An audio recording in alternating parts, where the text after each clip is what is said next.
নতুন একটি আঞ্চলিক জোট গঠনের পরিকল্পনায় একসঙ্গে কাজ করছে চীন ও পাকিস্তান।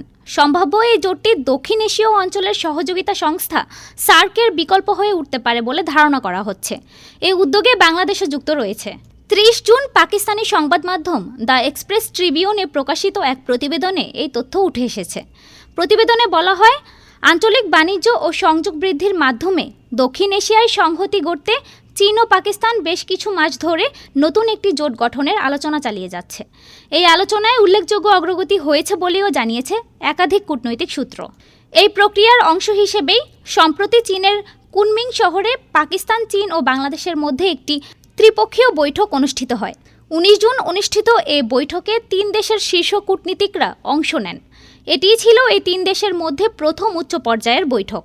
সূত্রগুলো জানিয়েছে, ভারতকেও এই নতুন জোটে আমন্ত্রণ জানানো হতে পারে, তবে দিল্লি এতে সাড়া দেবে না বলেই ধারণা করা হচ্ছে।